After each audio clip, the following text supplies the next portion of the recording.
বাংলাদেশে ক্রিকেটকে সাফল্য এনে দিতে বিভিন্ন সময় নীরবে কাজ করেছেন কয়েকজন সংগঠক। তাদেরই একজন প্রয়াত রাষ্ট্রপতি জিয়াউর রহমান ও সাবেক প্রধানমন্ত্রী খালেদা জিয়ার কনিষ্ঠ পুত্র আরাফাত রহমান কোকো। রাষ্ট্রপতির কিংবা প্রধানমন্ত্রীর সন্তান পরিচয় ছাপিয়ে তিনি নিজেকে প্রতিষ্ঠা করেছিলেন এক দূরদর্শী ক্রীড়া সংগঠক হিসেবে।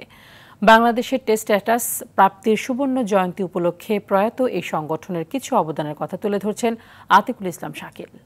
বাংলাদেশের প্রথম ইমিউনিটি বুস্টার সমৃদ্ধ ফ্যান্টাস্টিক হ্যাপি এনার্জি বিস্কিট।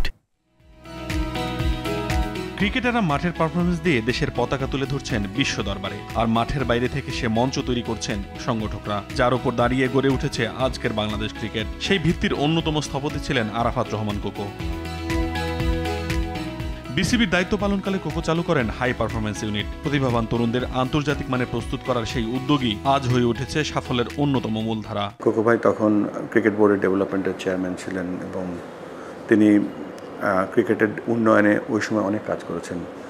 আমার মনে আছে যে আমরা হোস্ট করেছিলাম আন্ডার-19 বিশ্বকাপ এখানে, এবং সেই বিশ্বকাপের পেছনে তার অনেক অবদান ছিল।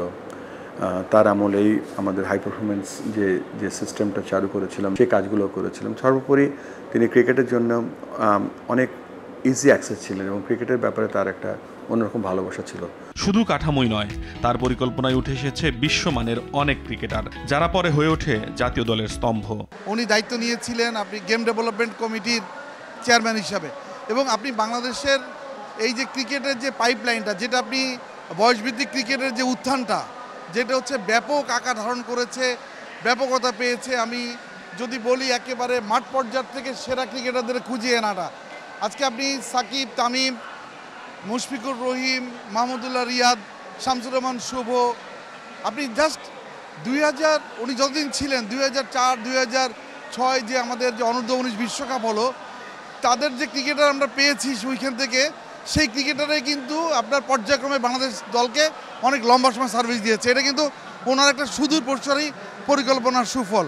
2015 সালে মাত্র 45 বছর বয়সে মারা যান আরাফাত রহমান কোকো। তবে বাংলাদেশের ক্রিকেটে তার রেখে যাওয়া অবদান গর্ব ও কৃতজ্ঞতায় বেঁচে আছে বিসিবি ও ক্রিকেটারদের হৃদয়ে। আতিকুল ইসলাম শাকিল, RTV, ঢাকা।